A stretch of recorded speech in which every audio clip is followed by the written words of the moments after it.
Et bonjour à tous, j'espère que vous allez bien. Bon, je suis ravie de vous faire cette petite vidéo. Je ne sais pas vraiment ce que je vais vous raconter, en toute franchise, mais je vais laisser faire mon naturel. Et on est donc ensemble pour ce petit temps, parce que je ne sais pas non plus combien de temps elle va durer, voilà. Vous le savez déjà, moi je ne le sais pas. Et donc, je vais en gros vous expliquer ma technique personnelle, ma stratégie, ma manière, vous l'appelez comme vous voulez, mais en tout cas, ma façon de démarrer un mystère, comment je m'y prends du début de la sélection des couleurs jusqu'à ma stratégie pour réaliser le mystère. Voilà. Je tiens à le préciser, c'est vraiment ma façon, ma manière, mon avis et mon expérience. Si vous avez d'autres astuces, n'hésitez pas à les marquer en commentaire. C'est toujours très productif pour ceux qui voudraient démarrer d'avoir toutes ces infos-là, de savoir qu'il n'y a pas qu'une seule façon de faire. Bien sûr, il y a plusieurs manières. Moi, je vais vous parler par expérience depuis 5 ans que je fais du colo et notamment, je suis à fond dans le mystère. J'ai à force pu constater certaines choses et c'est pour ça que maintenant, je réalise les mystères de cette façon-là. Parce que j'ai eu des soucis, parce que j'ai eu quelques petits déboires, ou j'ai eu, on va dire, des petites catastrophes. Et c'est pour éviter justement de reproduire ça que j'ai opté pour, voilà, une autre approche. Ce n'est pas du tout le seul exemple. Donc si vous êtes débutant, déjà, bienvenue dans la sphère coloriage pour adultes. J'espère que vous trouverez quelques réponses à vos questions. Et sinon, je vous invite à aller voir d'autres vidéos sur ce même sujet. Et vous aurez sûrement d'autres avis, d'autres astuces, des autres coloristes, puisqu'on est vraiment tous et toutes différents dans l'art du coloriage. Voilà pour cette introduction. Alors, pour commencer, j'ai envie, donc, avec vous, de démarrer mon premier colo dans Le Petite Princesse. Voilà. Je vais vous montrer quelle est la page choisie. Alors, il est évident que je ne vais pas montrer, moi, les solutions. Je n'aime pas montrer les solutions. Mais si vous ne voulez pas voir quand je vais réaliser, bien sûr qu'il faudra que vous quittiez la vidéo. Là, il n'y a rien qui est commencé pour l'instant. Vous pouvez rester avec nous. Alors, voilà, c'est la page 40. Je vais un petit peu dézoomer pour que vous puissiez quand même avoir la page entière. Donc, j'ai décidé de faire la page 40 parce que ça, c'est mon petit challenge personnel du moment. Voilà, j'ai toutes les pages 40 à faire par rapport à mon âge. Et il y a énormément de couleurs. Donc, je ne parlerai pas dans cette vidéo des différents niveaux des livres mystères, mais sachez, si vous débutez dans la pratique du mystère, qu'il y a des livres mystères plus accessibles selon votre niveau d'expérience. Voilà. Celui-là, Le Petite Princesse, il est magnifique. Les illustrations sont détaillées. Il est effectivement pour un niveau un petit peu plus avancé que débutant. Voilà. Après, vous êtes libre de faire, bien sûr, des coloriages de tous les niveaux. Là où moi je suis sur cette précision, c'est parce que souvent si on est débutant et qu'on se lance un peu trop vite, comme on dit l'expression, si on se jette trop vite dans le grand bain, ça peut vous dégoûter. Hein, ou alors tout simplement, vous pouvez vous dire, le mystère, non, c'est trop dur, c'est pas pour moi. Alors qu'en fait, pas du tout. C'est simplement qu'il faut commencer au démarrage. Et c'est à force d'en faire que vous gagnerez en expérience et donc en expertise. Voilà. Bref, donc quand je choisis un colo, alors moi c'est au hasard. Bien sûr, tout ce que je vais dire, ce n'est pas parce que vous faites l'inverse que je vous juge ou que je vous critique. Je tiens à le préciser. Voilà. Je suis de la team qui ne regarde absolument pas les solutions. Si je les vois passer, il n'y a pas mort d'homme. Mais quand je fais un coloriage, je ne veux pas aller voir la solution et je ne veux surtout pas comparer les couleurs à la solution. Parce que pour moi, ce qui est beau dans un mystère, c'est déjà notre propre approche selon la gamme que nous allons utiliser. C'est aussi notre, on va dire, analyse propre de la couleur. Et que oui, selon la gamme qu'on utilise et notre nuancier, des fois, on peut être légèrement un ton au-dessus ou un ton en dessous. Mais, du coup, ça fera une illustration qui est vraiment personnalisée. Voilà. Personne d'autre n'aura la même puisque ce sont vos choix de couleurs par rapport à la gamme que vous aurez choisie. Ce n'est que mon avis. Voilà.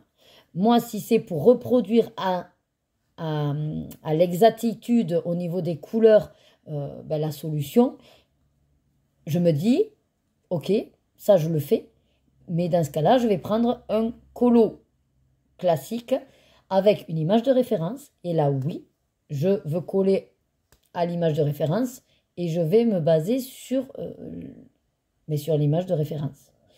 Je ne sais pas si je suis claire après dans mes propos, donc voilà, simplement, on va dire que dans mon cerveau, je fonctionne par case. Et que la case mystère, c'est du mystère. Donc, je ne sais pas ce que je vais faire. Bien sûr qu'au fur et à mesure, et puis il y a des fois, en fonction du line art, on voit clairement ce qui c'est. Mais ce que je trouve fabuleux dans le mystère, c'est que jusqu'au bout, on ne sait pas le rendu que ça va avoir. Parce que l'image va se découvrir, elle va se dévoiler à nous au fur et à mesure que nous allons poser nos couleurs.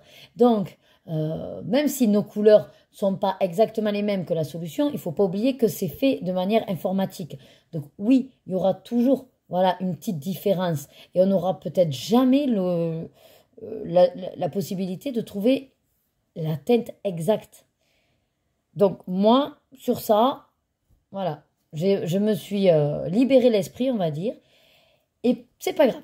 Voilà, si au final le rendu n'est pas exactement comme la solution, c'est pas grave, c'est ma version. Voilà. Autrement, une fois que donc j'ai choisi un colo, donc là, la page est au hasard. Sinon, vous pouvez choisir en fonction aussi du nombre de couleurs. Vous pouvez également faire un tirage. Vraiment, ça, amusez-vous. Vous êtes libre à ce niveau-là pour choisir vos illustrations. Je regarde le nombre de couleurs et je me dis, bon, en fonction des couleurs que j'ai, si vous connaissez bien vos gammes, vous savez à peu près quand même, vos nuanciers, les couleurs dont ils disposent. Et donc moi, je vais aller me tourner vers soit les crayons de couleur aquarellables, soit les feutres à eau. Et maintenant que nous sommes sur des livres avec juste un colo sur la page, il n'y a rien au verso, je peux même aller vers des feutres à alcool. Voilà. C'est un choix de ma part. Je ne veux pas faire les mystères au crayon de couleur. Pour plusieurs raisons. Je ne vais pas forcément toutes vous les énumérer, mais la première des grandes raisons, on va dire, c'est que j'aurai trop mal au poignet à force de répéter le mouvement avec un crayon de couleur parce que je me connais. Je voudrais que tout soit bien opaque et je vais m'acharner dessus. Sauf que c'est très long et que je ne suis pas patiente. Et donc, au bout d'un moment, je me connais aussi, je vais bâcler. Et donc, ce ne sera pas bon. Voilà. C'est une des grandes raisons pour lesquelles je ne veux pas faire au crayon de couleur, mis à part le fait que oui, c'est long, et puis ça va griller mes crayons de couleur, et puis non, voilà, c'est pas, je sais pas, c'est pas mon kiff. Même si j'adore les rendus que je peux voir, moi je sais que je ne serai pas satisfaite du résultat. Non pas que ce soit une question de traces, parce que au feutre à eau et au crayon aquarellable, j'ai des traces de feutre ou j'ai des traces du pinceau à réservoir. Voilà. Ensuite, une fois que j'ai déterminé la gamme que je veux utiliser, je vais prendre mes nuanciers et je vais venir donc comparer les couleurs et moi je note au crayon gris.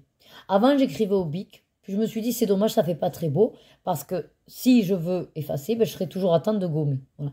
Je vous avouerai que jusqu'à présent, depuis 5 ans que je fais des mystères, je n'ai jamais effacé parce que selon le résultat, si je veux des fois réexploiter les couleurs déjà trouvées par rapport au résultat que j'ai eu et qui me plaît, ben, je me dis que comme ça, le travail est déjà fait. Vous voyez, j'ai plus qu'à repiocher les mêmes couleurs. Voilà. Mais ça, c'est encore une fois mon côté fainéante. Voilà. Alors, celui-là, comme vous pouvez le constater, j'ai déjà fait. Donc, je vais vous montrer. J'ai choisi les gammes aquarellables. Alors, surtout qu'il y en a beaucoup, maintenant, je fais beaucoup au crayon aquarellable. Et je me les mélange. Donc, en gros, en fonction des couleurs, ben, j'ai du Derwent Intense, j'ai du Karat Aquarelle, Albrecht Dürer, Muséum. Qu'est-ce que je vois d'autre dans celui-là? Ben là, c'est tout. Voilà. J'aurai que ces gammes-là d'utiliser. Voilà.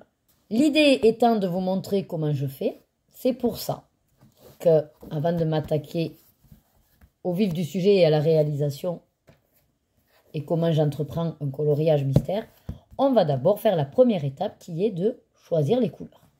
Voilà. J'ai pris celui-là parce que ça fait un petit moment que je veux y retourner. Je vais vous montrer déjà ce que j'ai fait dedans, hein, c'est l'occasion. Donc là, oui, pour ceux qui ne voudraient pas voir les illustrations déjà faites, sauter le passage ou fermer les yeux. Donc je crois que j'en ai fait 3 ou 4, je ne sais plus. Alors, déjà, j'ai fait celui-là. Donc c'est beaucoup au crayon aquarellable. Hein. Bon, celui-là, il a une petite saveur particulière puisque j'étais chez une colocopine et ben voilà, il sera toujours rattaché à ce moment-là. C'est ce que j'ai apprécié. Alors, vous voyez, oui, le fond, effectivement. Le fauteuil, j'en suis sûre que si je vais voir la solution, ce n'est absolument pas ça. Parce qu'il fallait sans doute un contraste, puisque c'est le fauteuil qui est derrière lui. Il fallait sûrement un contraste et que moi, ben, j'ai pris trop grand, le contraste. Voilà. Si je vous montre au niveau des couleurs demandées, c'était, je pense, le 9 et le 0. Bon, ben oui, c'était en fait pour faire un phénomène de profondeur et de lumière. Voilà. Moi, pour le coup, ben, j'ai pas forcément choisi les bonnes couleurs. Mais c'est pas grave. C'est mon colo mystère. Et il ne ressemble à aucun autre. Voilà. Ensuite, j'ai réalisé celui-là. C'est une illustration qu'on retrouve souvent dans les livres mystères. Là, j'ai bien aimé le fond. Voilà, il était original. Et pour le coup, ouais, ben, je me suis un peu lâchée. Après, quand vous avez l'habitude des mystères, si vous avez plus ou moins déterminé, sans regarder toujours la solution, vous avez déterminé ce qui c'était. Moi, je m'attaque souvent au personnage. Et le fond, je le laisse pour la fin. Comme ça, je peux vraiment faire selon mes envies. Et même, au départ, je choisis bien sûr mes couleurs avec des crayons aquarellables. Mais quand je m'aperçois que c'est les couleurs du fond, eh bien, si j'ai pas envie de griller mes crayons, je vais basculer sur les néocolores, par exemple. Ou de l'aquarelle. Voilà. C'est vrai que dans ma stratégie, je ne fais pas dans l'ordre des numéros. Je fais en fonction de ce que je peux à peu près interpréter de l'illustration. Mais vous allez voir que j'ai aussi une autre stratégie qui m'aide à compléter ce que je viens de vous dire. J'ai réalisé celui-là. Alors, je ne suis pas non plus du genre à faire des colos arrangés, mais de temps en temps, mettre un petit peu de paillettes, pourquoi pas. Donc, je vais essayer de vous le faire briller, mais les paillettes sont dans, voilà, les traits là. Voilà, c'est avec du stylo gel hybride que j'ai fait ça. Voilà, ça brille. Des fois, j'aime bien. Voilà, quand je vois en fonction des petits détails qui restent, je vais utiliser des stylos gel pailletés. Et ah oui, non, j'en ai encore fait. Donc, celui-là, j'ai adoré le faire. Franchement, il était... mais alors, un plaisir à le faire. Et puis, même le fond, je me suis vraiment éclatée. J'ai adoré les couleurs choisies aussi. Donc, vraiment top. Voilà. Et le dernier, pour le coup, est au feutre est au feutre à alcool. Et là, d'ailleurs, vous voyez, c'est parce que maintenant, comme il n'y a pas derrière, j'en profite pour le noir. Et je fais en fait là, c'était les Sharpies. Feutre permanent. Et donc, lui, j'ai fait... c'était la dernière page. Et derrière, vous avez les solutions. Et j'ai fait au feutre alcool. Voilà. Et là, pareil. En fait, c'est pas qu'il a les yeux rouges ou quoi. En fait, c'est moi qui ai mis du stylo gel. Je pensais que ça allait me faire plus noir que rouge. Mais comme c'est un stylo gel hybride, ça fait plutôt rouge que noir. Vous voyez, voilà. Et puis, j'ai inversé aussi les couleurs du nez. Bon, franchement, c'est pas grave. Hein. Vous voyez, c'est pas grave. Si j'avais regardé la solution, j'aurais jamais inversé le nez. Là, ce qui est bien, c'est que c'est vraiment ma touche perso. C'est le colo mystère réalisé par Ergona. Parce que j'ai cette petite erreur. C'est surtout ma manière de voir les choses, bien sûr. Donc, pour aujourd'hui, je vous propose de choisir les couleurs. Non, pas de celui-là. De celui-là. Voilà, page 10. Il y a un petit choix sympa de couleurs assez variées, dans du turquoise, dans du vert, dans du rouge, dans du rose, dans du marron. Donc je me suis dit que ce serait sympathique. Et comme ça, il sera prêt pour une autre fois. Moi, je prépare souvent des mystères comme ça. Dès que j'ai des mystères, en fait, je dis toujours dans mes vlogs, je ne sais pas si vous m'avez entendu parfois en parler, mais je dis souvent que quand un mystère est déjà prêt au niveau couleur, il est quasiment fait pour moi. Voilà. Parce qu'après, j'ai plus qu'à le faire devant une série. En 2-3 heures, c'est fait, quoi. Donc, au niveau des couleurs, je détermine avec quelle gamme. Je dispose de nuanciers. Donc ça, c'est plus pour les débutants. Sachez que c'est très important de faire des nuanciers. Là, pour le coup, ça vous servira pour tout. Voilà. Donc, par exemple, dans ce format-là, j'ai toutes mes gammes aquarellables. Donc, Goldfaber, Albrecht Dürer, Derwent Intense, les Carat Aquarelles, les Museum, les Stabilo Aquacolor et les Winsor & Newton. Et après, ce sont les Neocolor. Mais là, c'est plutôt pour souvent les fonds. Voilà, j'ai fait des petits trous avec une perforatrice à trous pour pouvoir venir m'aider dans le choix des couleurs. En toute franchise, j'utilise pas tant que ça parce que comme les cases sont quand même petites, c'est un peu compliqué de vraiment avoir la couleur qui se voit dans le trou, quoi. Enfin, voilà. Donc quand j'ai un doute, des fois je le fais, mais sinon je fais plutôt à l'œil. Donc ça, c'est mes gammes aquarellables. Après, j'ai dans des petits formats comme ça, c'est des trucs de album photo. Ouais. Là, ce sont toutes mes gammes de feutres. Donc Crayola, Faber-Castell Pitt, les Esron, les Staedtler, les aquamarqueurs. Ça, j'en ai beaucoup. Et après, c'est tout ce qui est un peu d'action. Vous savez, les brush pens, les métalliques, les twin marker dots, les Stabilo Point Max. Et voilà. Et ensuite, dans un autre classeur, ça c'était à l'époque et pour l'instant, j'ai pas changé, mais ça changera peut-être. Mais voilà, j'ai mes twin markers. Pour l'instant, ça fait le job, ça fait l'affaire. Voilà. Là, j'en ai pas beaucoup, mais bon. On va essayer de se dépatouiller puisque je veux faire celui-là au feutre à alcool. Voilà, il n'y a rien derrière. Je vois à peu près qui c'est. Il y a des grandes zones. Donc, je me dis, allez, les feutres à alcool, là, c'est tout indiqué. Donc, je prends, hop, mon nuancier. Et je vais venir regarder les couleurs. Donc, ça, ce que je vous propose, c'est que finalement, que je le fasse peut-être sans vous. Attendez, je vais dézoomer un peu. Enfin, je vais le faire avec vous, mais en musique, je veux dire. Voilà. Moi, je note, comme je vous ai dit, directement avec un crayon à papier.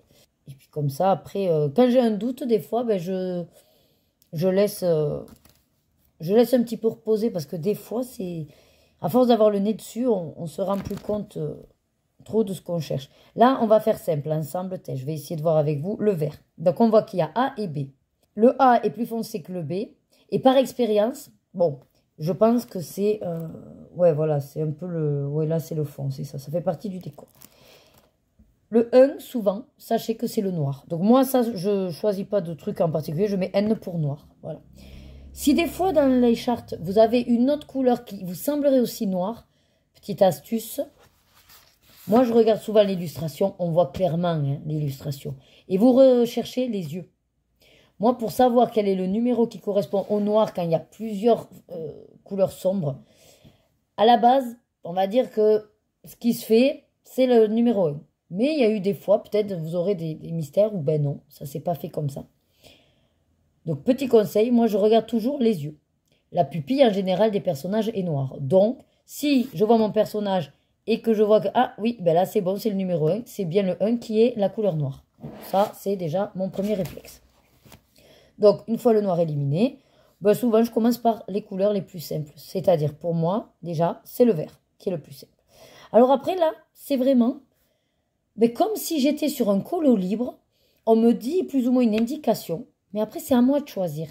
C'est pour ça que je vous dis que je ne vois pas l'intérêt d'aller prendre directement de la solution, parce que la solution, oui, c'est une version du mystère.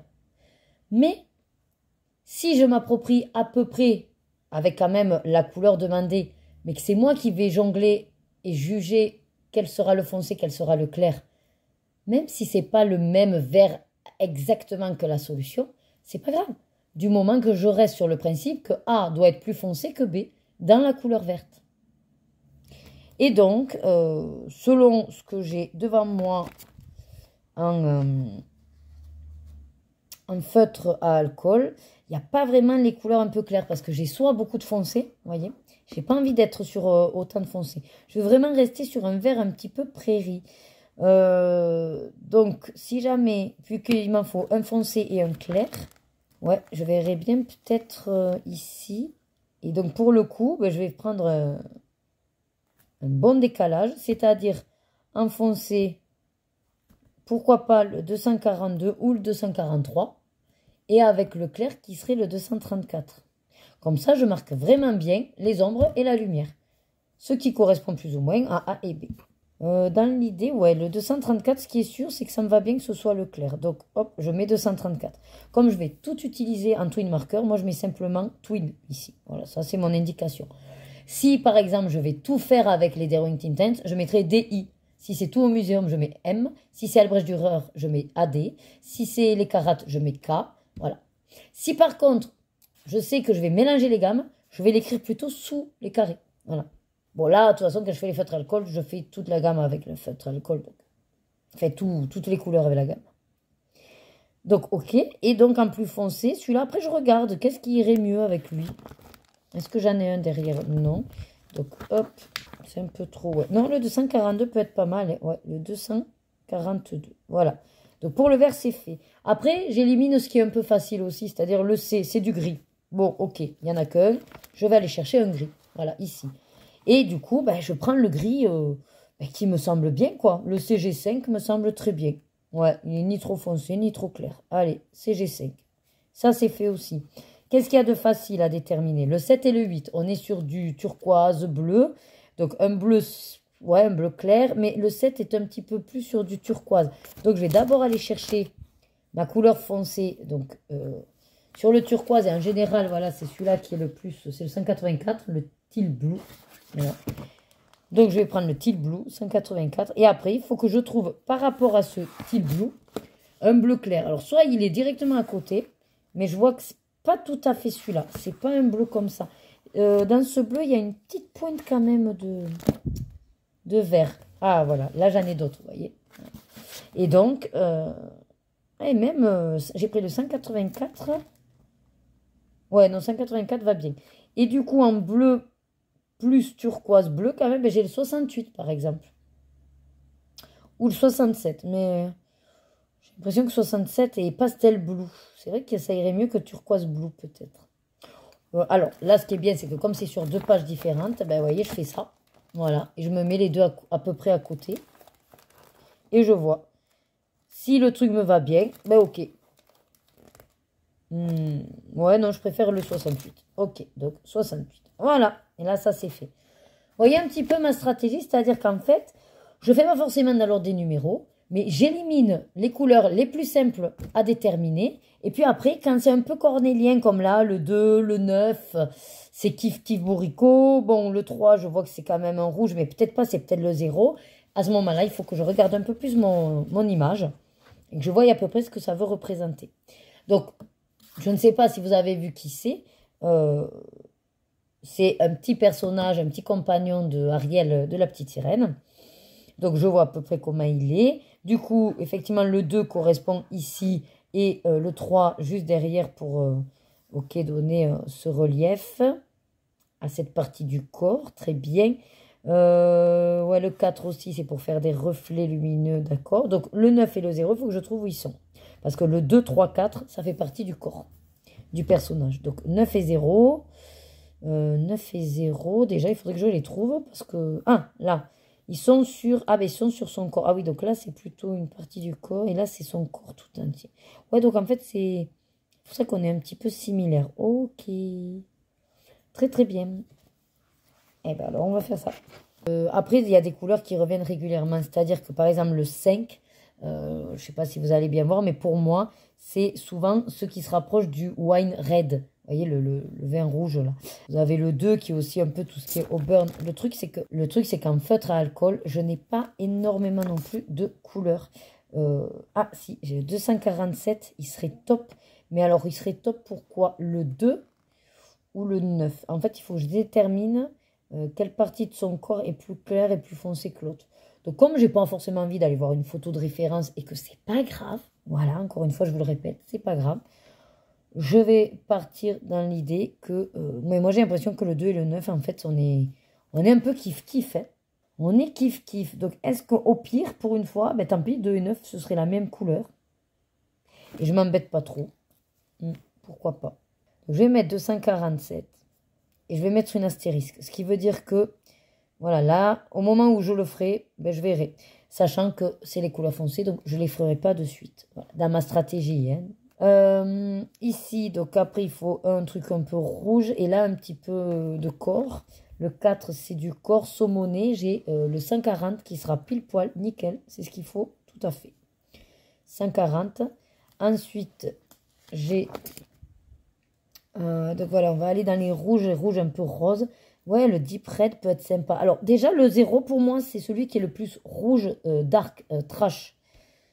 Ah, le Cherry Pink. Ouais, je pense que le Cherry Pink, si, le 0 Cherry Pink, il est pas mal. C'est le 5. Et le 3, on est sur quelque chose d'à peu près... Le Scarlet pourrait être pas mal. Hein. Ouais. Et alors, en fait, je suis en train de me dire que le 2 pourrait être sympa. Et comme ça, le 247, je le laisse à un autre. Alors, attendez, parce que si je réfléchis comment est fait ce personnage, où c'est que j'ai envie de mettre la couleur la plus foncée? 1 et 5, le problème c'est que non, ça va faire un peu trop trash. Parce qu'après, des fois, cette couleur-là peut faire penser aussi à du marron. Le Scarlet me semble bien. Ouais, ça me plaît bien, le Scarlet. Le Scarlet, ok. En association avec le 140, on est d'accord. Par contre, c'est sur le 247. Ou sinon, je prends le Old Red. Pourquoi pas? Je vais prendre plutôt... Je vais laisser le 247 au 9. Comme ça, c'est la partie du corps plus ventrale. Et ça qui est une partie du corps sur des extrémités. Bah, tant pis, je vais mettre... alors là, je vais mettre le 1 ou 2. Voilà, parce que là, vraiment, ça dépendra de quel aspect je veux donner. Et comme ce sera dans les derniers, il n'y a pas de souci. Ensuite, il nous reste quoi? Ben, 5 et 6. Donc, ça reste quelque chose d'un petit peu... Ouais, taupe, beige, sablonneux. Donc, peut-être le burn orange. Est-ce que j'ai autre chose sinon? Ça se veut un peu noisette. Est-ce que j'ai de la noisette quelque part? Non. Et puis là, le truc, c'est vraiment un foncé de chez Foncé. Oui, bon, ben là, du coup, par contre, je vais être obligée d'aller vraiment sur autre chose par rapport aux couleurs parce que je ne les ai pas. Donc, ce sera forcément plus foncé, mais ce sera le 93. Et cette couleur très foncée là, pour le coup, ben là, je pense que ce serait le 1. Ouais, là, ce serait le 1. Donc, vous voyez, ben là, pour le coup, je mettrai le 2. Tant pis, le 2 n'ira peut-être pas tant que ça, mais je vais mettre une astérisque parce que peut-être je ferai le 247 et puis ça se... On verra que du feu. Je vais mettre où 247 parce que vraiment, franchement, entre le 2 et le 9, là, c'est kiff-kiff. Voilà. Mais vous voyez, c'est vraiment le mystère qui me ressemblera avec une adaptation des couleurs. Et tant pis si ça colle pas, pile poil à la solution. Donc voilà comment je choisis mes couleurs. Alors oui, ça prend un peu de temps. Mais une fois que j'ai fait ça, je vous assure, en plus au feutre à alcool, celui-là, en une soirée, en allez, 2 heures, 3 heures max, il est fini. Voilà pour ça.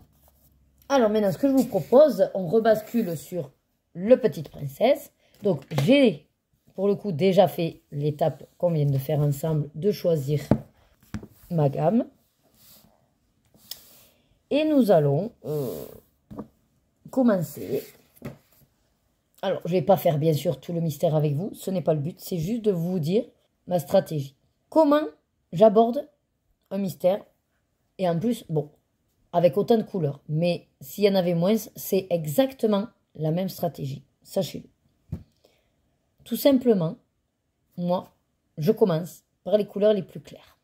Certains vont faire dans l'ordre, sans faire le 1, enfin sans faire le noir. Donc certains vont commencer au 2 et faire dans l'ordre. D'autres vont dire, ben moi je commence par le noir, comme ça je fais tous mes contours Et après, je fais du remplissage. Et je ne sais pas d'ailleurs, peut-être qu'il y en a qui commencent par la fin. Je ne sais pas. En tout cas, ce qui est sûr, c'est qu'il n'y a pas de bonne ou de mauvaise méthode. C'est juste la méthode qui vous correspond, qu'il faut que vous reteniez. Moi, de par l'expérience, j'ai choisi, j'ai opté pour la méthode. Je fais le noir à la fin. Je fais les contours à la fin. Quand c'est des contours de couleur, c'est pareil, c'est à la fin.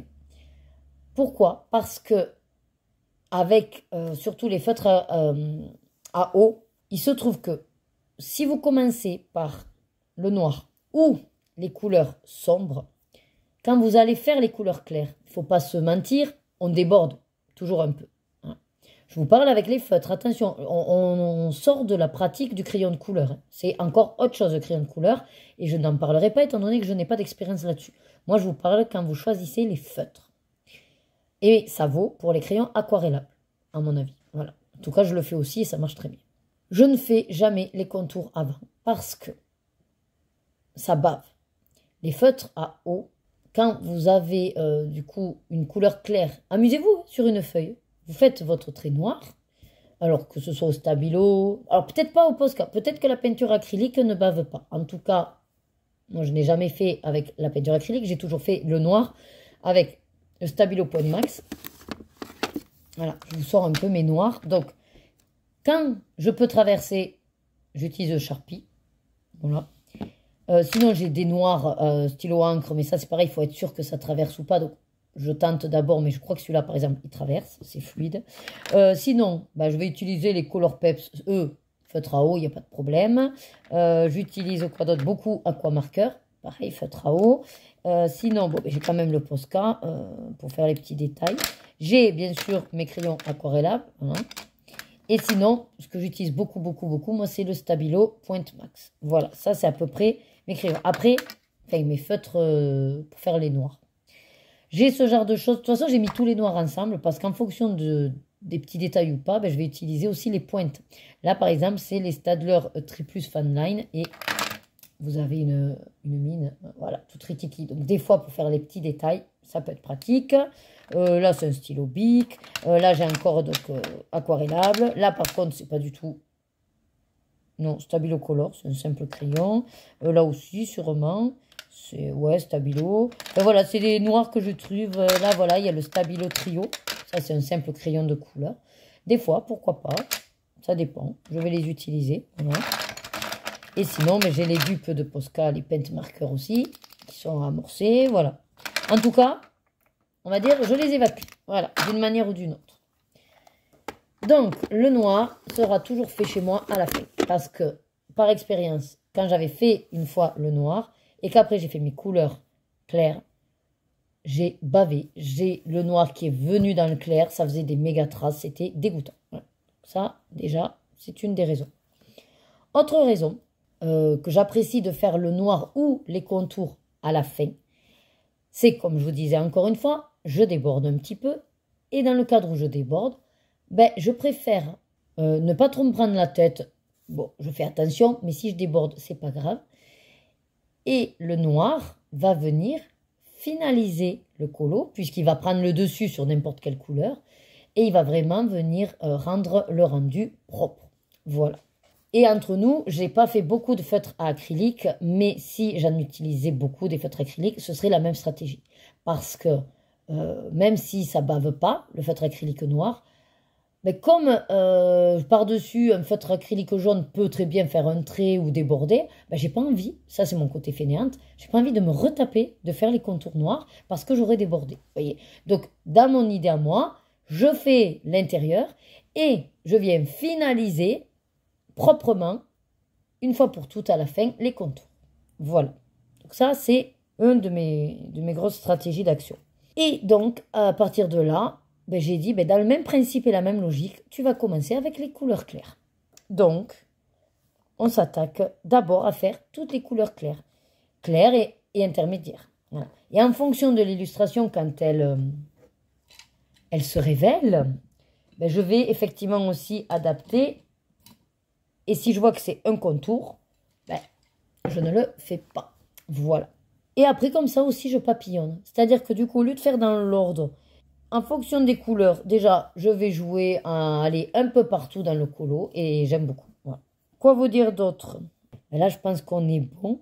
Là, vous voyez, donc j'ai pris donc, le numéro 5, c'est un Carat aquarelle.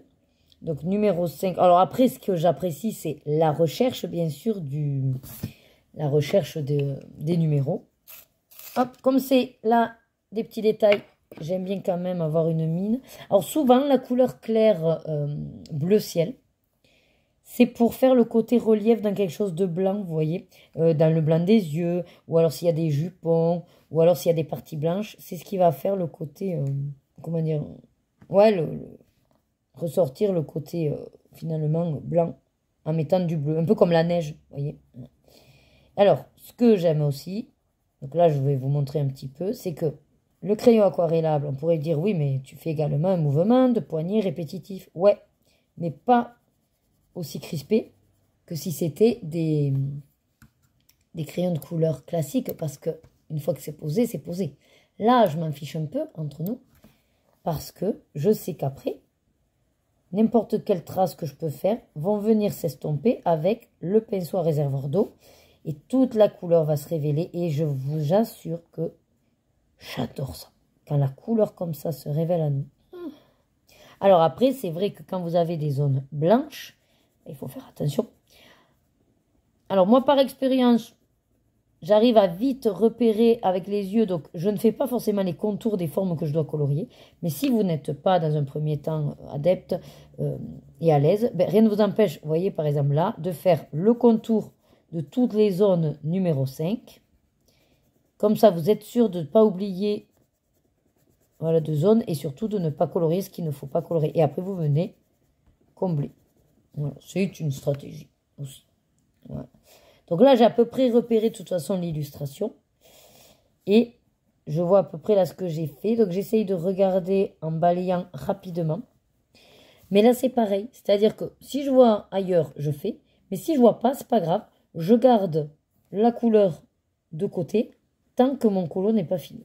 Parce que c'est vrai qu'en fonction de l'élu, c'est tout petit. Vous allez avoir des petits détails et...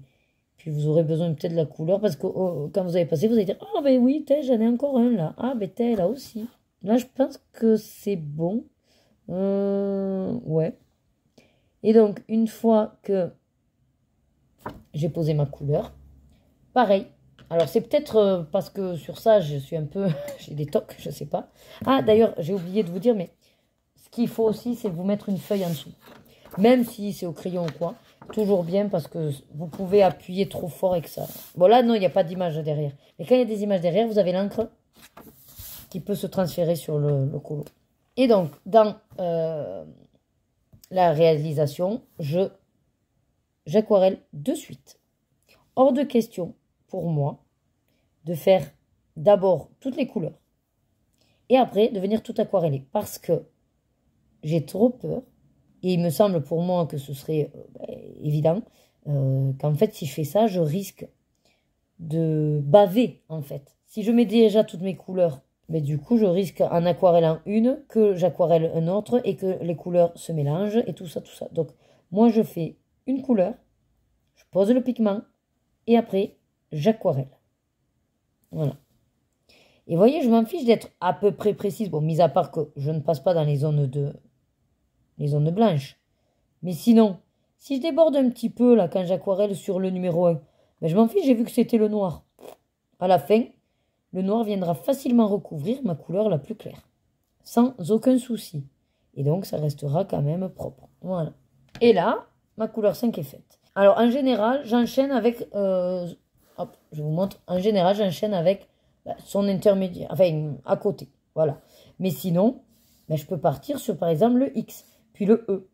Pareil, si je m'attaque par exemple à ce qui me semble être, par rapport à l'illustration, le corps du personnage, la couleur peau, je vais m'attaquer toujours, par contre, de la plus claire à la plus foncée. Et je fais tous les numéros qui correspondent à une même partie. Voilà. Après, j'ai envie de vous dire, il n'y a pas vraiment de science exacte. C'est selon comment vous aimez réaliser les choses. Moi, au niveau juste du bon sens logique dans mon esprit, je ne veux pas que ça bave. Donc, c'est évident que je dois faire d'abord les couleurs claires, puis les moyennes, puis les foncées. Comme ça, si je déborde, c'est pas grave parce que celle qui est supérieure en couleur, la moyenne, et après la foncée, viendra forcément recouvrir la plus claire sans souci. Et ça fera un très beau rendu. Voilà. Et après, quand je m'attaque à une partie que j'ai déterminée, je sais pas, moi je dis une bêtise, par exemple c'est un bouquet de fleurs, bon, eh ben, pourquoi pas faire effectivement tout ce bouquet de fleurs. Parce que j'ai envie à ce moment-là de faire apparaître dans mon illustration le bouquet de fleurs. Mais des fois, c'est pas nécessaire. Voilà, je peux soit aller papillonner dans l'illustration selon les numéros, soit au contraire, je me dis, bon, ben, allez, là, par exemple, j'ai déterminé le personnage, je m'attaque au personnage et je ferai le fond après. Ça aussi, ça peut m'arriver. En fait, je ne me bloque pas dans une manière de faire parce que pour moi, chaque colo est une aventure. Chaque colo, j'y prends du plaisir et je vais y mettre des manières différentes pour pas me lasser dans la réalisation de mon colo mystère. Voilà. Donc je pense que du coup, j'ai pas forcément autre chose à vous dire à ce niveau-là.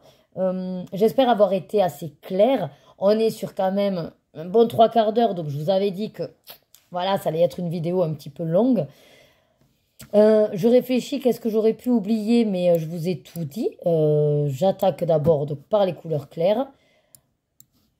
Je finalise toujours par seul des contours, que ce soit de couleurs ou que ce soit les noirs, parce que de toute façon, souvent, c'est les couleurs les plus foncées. Je ne regarde pas du tout les solutions pour m'y référer, parce que pour moi, comme je vous ai dit, chaque colo étant personnalisé avec mon choix au niveau des gammes, avec mon appréciation des couleurs selon ce que je vois et selon surtout mon nuancier et donc mes possibilités, je déchiffre plus ou moins l'illu. Je vois que s'il y a deux verts, bon, ben, il y en a un foncé, un clair, ben, peu importe que je sois sur le vert prairie ou que je sois sur un vert olive, l'essentiel, c'est que je fasse un foncé et un clair. Voilà. Et le rendu sera vraiment propre à moi. Voilà. Je crois que j'ai rien d'autre à vous dire. Pour finir, ben, une fois que le colo est fait, bon, ben, ça c'est comme tout pour les colos, comme tous mes colos, je vais marquer la date, je prends une photo, je publie sur Insta, je note dans mon tracker. Donc, dans les nouveaux livres pour les débutants qui découvriraient, vous avez le tracker qui est intégré, soit sur la feuille comme là, soit dans le rabat. Voilà. Et après, sinon, ben, je crois qu'on a fait le tour. Voilà. Moi, en tout cas, sachez que j'ai été ravie de vous faire donc cette vidéo. Si vous avez des questions, si je n'ai pas été assez claire, parce que c'est vrai que c'est tellement pour moi logique que peut-être je n'ai pas su bien l'exprimer. N'hésitez pas à venir me poser des questions, à me demander, même si vous voulez des précisions. Dans un vlog, je pourrais vous intégrer la réponse. Si vous, par contre, vous avez une toute autre stratégie, j'ai envie de vous dire, ben, tant mieux. Et c'est normal, puisqu'on est dans nos pratiques vraiment différents. Et votre manière n'est pas la seule, comme ma manière n'est pas la seule. Du moment, par contre, que vous ou moi, on prend du plaisir à réaliser notre colo, c'est le plus important. Et vous le savez, c'est mon slogan, hein, qu'il faut se faire plaisir. Donc, on va dire qu'il y a autant de techniques et de stratégies que de coloristes. Et je vais vous laisser là-dessus. Maintenant que je l'ai entamé avec vous, ben, je vais me faire une joie de le terminer. Ce sera en plus mon premier colo dans le Petite Princesse. C'est en plus mon colo âge. Sur ce, ben, écoutez, je vous laisse, si jamais vous lâchez dans les commentaires. Si vous ne savez pas quoi me dire, mais que vous avez envie de me laisser la trace de votre passage, ben, n'hésitez pas à me mettre... qu'est-ce qu'il y a, hein, j'aime les petites princesses, donc si jamais, ben, trouvez-moi une petite princesse. Je ne sais pas s'il y a une petite princesse, ou au pire, la tête d'une fille. Voilà, hein, pour la petite princesse. Ça me fera plaisir. En tout cas, moi, je vous remercie de tout cœur d'avoir assisté jusqu'au bout à cette vidéo. Je vous fais de gros bisous. Comme d'habitude, prenez soin de vous. Et je vous dis à très vite dans une autre vidéo peut-être explicative. Surtout si elle vous a plu, n'hésitez pas à liker, à partager. Et sur ce, je vous dis à très vite dans une prochaine vidéo. Des bisous et surtout, suivez vos désirs et faites-vous plaisir. À bientôt. Mouah.